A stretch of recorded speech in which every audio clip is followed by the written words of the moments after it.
Hey everybody, this is Jesse P. Gilmore, Agency Transformation Coach and founder of Niche in Control, author of The Agency Owner's Guide to Freedom, and the creator of Leverage for Growth. I'm the host of the Leverage for Growth podcast, and I know that in order for you to scale your agency successfully, there are multiple shifts that need to happen within your mindset, skill set, and leadership style. I am on a mission to interview marketing and PR agency owners on their journey to 6, 7, and 8 figures and leverage the lessons from their journey to save you time, energy, and money to get your agency to the next level. If you find value in these episodes, watch the case study video to learn more about Leverage for Growth and how we successfully scale agencies at nicheincontrol.com/case study. That is nicheincontrol.com/case study. You are now listening to Leverage for Growth. Hey everybody, this is Jesse P. Gilmore, founder of Niche in Control and the creator of Leverage for Growth. Welcome to the Agency Leverage episode. Today, I am here with Rachel Woods, founder of Divvy Up Agency, an AI operations agency on a mission to help you build your AI strategy, implementation, and training roadmap for your agency to ramp up and get ahead. Thanks for coming to our show today, Rachel. Thanks so much for having me. I'm super excited for this. Me too. Let's start off. Tell us a little bit about the history and background of your agency. Yeah. So first of all, thanks for the intro. That's great. Basically, what we do is we do AI operations fully specialized in agencies. So when I break that down for people, it's all about internally how you operate. How can you use AI to unlock more scale and more efficiency? We don't go into like the product building side of AI. And the reason we started the agency, actually, honestly, I've been in AI almost my entire career. I started out technically as a marketer, and then I learned, wow, if you can code and you can do all this AI stuff as a marketer, there's just this whole world that opens up. And so I worked at Facebook and their AI research team for a bit, kind of, learning and using a lot of the same technology that we're experimenting with and using every day today with ChatGPT. And then through a couple hops and skips, have ended up using AI across operations in a lot of my own businesses, a lot of my friends' businesses, consulting with people. And of course, then ChatGPT happened. Everybody got really, really into AI and wanted to understand how to integrate it into their businesses like yesterday. And so we ended up doing a lot of work over the last year, really kind of came to the place where we fell in love with agencies and the unique types of AI operations problems that they have. And then the rest is history. Decided to officially have an agency that does AI operations for agencies. We're still pretty new on the official agency setup, but it's been amazing. And honestly, I think the whole world is ahead of us right now. This is really cool because even though you've had the agency for only a short period of time, it seems as though, just based around your professional background, that everything's kind of been leading up to this moment. Yeah. Would you exactly? Would you agree? Yeah, and I think that's probably one of the most fun pieces when we get to work with businesses is seeing how almost like the way I grew up in AI is now like the most relevant way that businesses are thinking about this. And then getting to take people along that journey so they can see the opportunities is, it's definitely the dream job right now. Very cool. And for anybody that's listening right now that might not understand AI operations different from like the marketing piece, and they might be, majority of the audience is like a marketing agency, maybe your ideal client, right? But can you talk a little bit, just give some fundamentals of AI operations and kind of what does that mean, more practically a little bit? Yeah. So when we think about AI operations, it's kind of like almost the next gen skill set in a lot of ways for internal operations. So a lot of times we're still talking about things in ClickUp, processes, SOPs, a lot of the stuff people might be familiar with in the operations role or the operations kinds of projects. The coolest thing is that now we have this whole new tool and then skill set of AI to be able to pull into whatever operational processes you do. And the concept that I like to talk about a lot is when you add AI to a process, you can really start to think about what could this process be if we had unlimited time. Like if our team didn't have to be the one running the process, instead we get to design the process, but then AI is actually the one running it. And we're kind of unlocking this like infinite scale type concept. That ends up being a lot of AI operations, which is thinking about how can we pull those strengths and those opportunities of AI into the operating model or the day-to-day processes of a business. Mm-hmm. Cool. I know. It's really fun because I think for those listening, like every time Jesse and I talked, I just feel like we're both mutual nerds on a lot of this stuff. There's just so much, because at the end of the day, like I have a slide whenever I do a talk where I put up a picture of the beach and then I put the word unlimited time on top. And I'm like, this is the goal, right? Like we all want to get to the place where we can still have the impact and have the really the reach and build a business that we want, but that we're not like stuck to having to do all the work or having even our team have to do all of the work, that we're able to really lean in and do the stuff that's like uniquely, you know, our gift or our team's gift and all that creativity and strategy. Mm-hmm. And that's literally what AI operations is all about, is how do you pull in AI so that that can be more of today's reality. Yeah. Mm-hmm. Mm-hmm. Yeah, and it kind of reminds me, first off, the unlimited time concept is one that a lot of agencies try to figure out. And a lot of times they'll go through different stages. And in previous episodes, I've talked about different stages of like the proof of concept and, you know, hiring your first team member and starting to build systems and so forth. And one of the things that I'm curious about is not all agencies are ready for AI operations, especially in the unlimited time piece. There's probably some fundamental things that they have to have set up in order for them to be a good potential person, not necessarily just for you, but also for doing what you're talking about, the AI operations piece. Can you talk a little bit about those fundamentals? Like what do they need in place in the agency to really take this concept and run with it? So there's a couple of things. And I'll say it's never too early to get started on this stuff, but there are definitely pieces that if you have in place, it becomes a lot easier, where it's more like, cool, let's layer AI operations into what you're doing versus having to like set up operations and set up AI operations at the same time. So some of those things that we see a lot is, you know, agencies, it's really hard to build process and repeatability. Just in general, and the services that you provide, like it's really easy, especially when you're a full service agency or really get to work with clients on a highly creative basis. Like it's hard to find that process and repeatability. But if you do start setting that up, whether that's, you know, you have specific services you offer that follow a roadmap, or we also see kind of like a hub and spoke model that some agencies set up, where their hub or kind of the core of the account is still pretty messy, creative, and fluid, but the different services that are executing those campaigns, those have more process. That's what you're going to need to put in place in order to have AI operations be able to like plug in and be able to really start to scale that.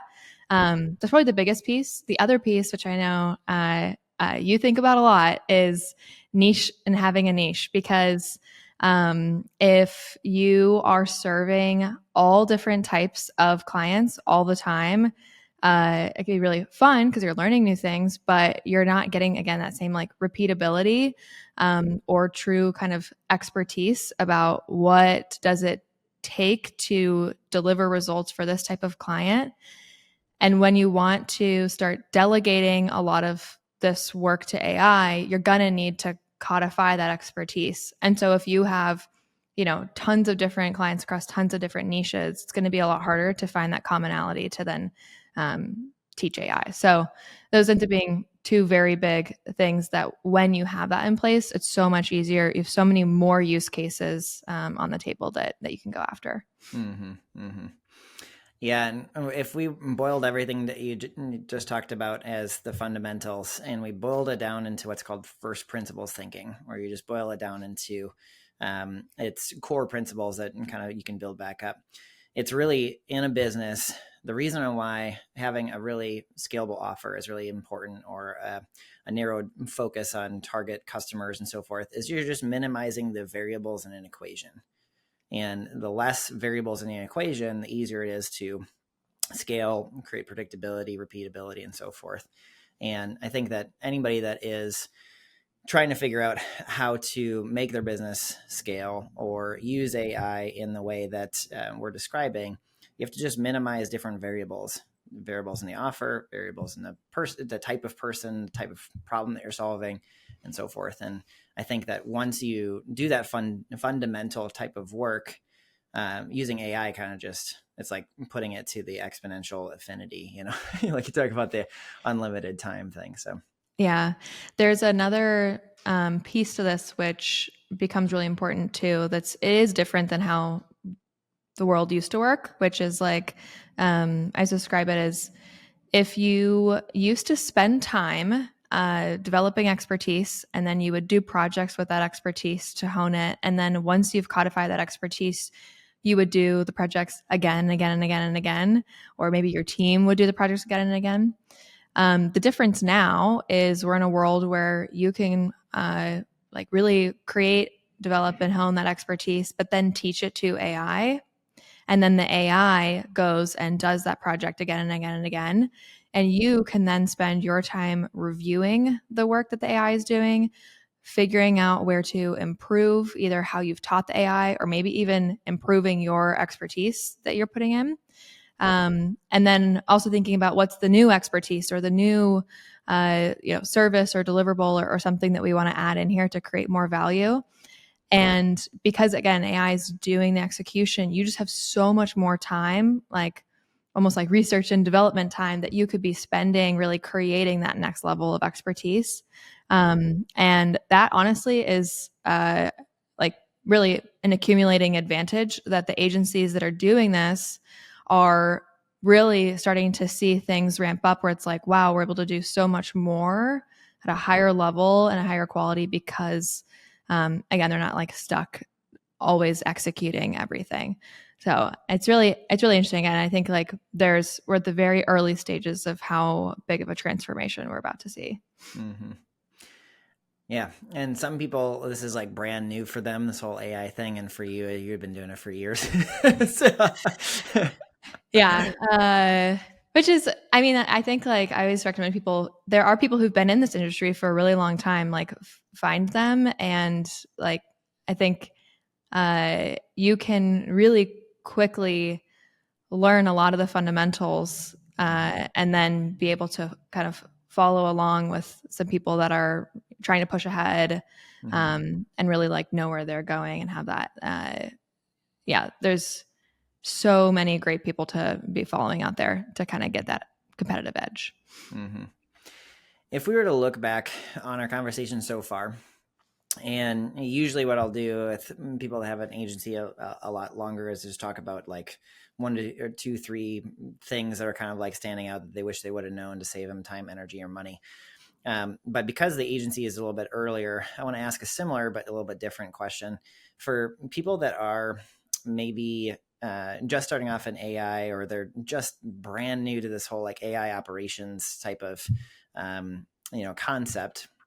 What would you suggest they do aside from learning from other people? Is there kind of like, I guess we've talked a little bit about minimizing variables and things like that, but if you were just to give somebody like a 1 or 2 step to kind of get them in the direction of AI operations, aside from working with you, obviously, but what would you suggest that they do? Yeah. So, first, I don't think you need to jump straight into AI operations. I think getting AI familiar, or just really developing your AI literacy, is a really important first step. In fact, a lot of clients that come to us have already been using ChatGPT pretty heavily across their team. And they hit this kind of like, we call it almost like a productivity plateau, where it's like, they're really comfortable with this stuff, but they're not like operationalizing it yet.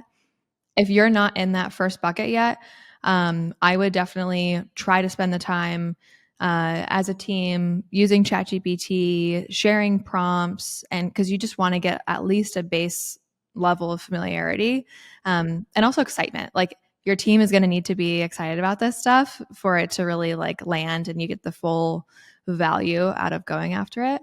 The other thing that can be really helpful is setting up like an AI council. So like a group of leaders across your team, and especially a point person of that team to kind of be the one leading the charge on, yeah, let's just get the whole company really familiar again with like basic usage of ChatGPT. And once you've hit that point, the other piece that I would recommend doing is really codifying those processes. You can do that without even needing to jump into AIifying them yet. But the term that we use is playbooks. If you can start building out playbooks for different services, different offers, or even the supporting functions of an agency, the more that you have stuff playbooked out, again, it's just going to be like an easier jumping off point to start having AI start to do that playbook instead of you needing to always do it. Mm-hmm. Yeah. Totally. Awesome. Rachel, if you're to look forward and focus on, what are you focused on for the next 1 to 3 years that you're excited about? Obviously, this agency and getting it expanded and so forth. But yeah, what are you excited about? Honestly, we're very much still at the early part of our journey, and I like keep waking up every morning and I'm like, man, this is just like the dream job. Like I feel like there's this intersection of a lot of the favorite parts that I've had in my career of getting to work super hands-on with businesses and make a pretty big impact. Like, it's oftentimes we're looking at stuff that was taking days or even sometimes a month and taking that down to a couple of hours of the AI running and the team reviewing. So it's just like really, really fun. But definitely over the next 1 to 3 years, growing the team a lot. I really want, whether people work with us directly or just consume the content that we put out, I really want to help this whole industry see how impactful and powerful thinking about your agency in this way can be. And so I would love for us to, just help lead the charge, help educate people. And then hopefully there's just so many AI first agencies that pop up and or transform or develop over the next 1 to 3 years. And we'd love to be a part of those in any small or big way. Yeah. Sweet. Very cool. Well, what's the best way for people to get in touch with you if they wanted to learn more about your agency and So I'm pretty active on LinkedIn, as is Jesse. I love always seeing his content. It's so good. So that's a great place to connect.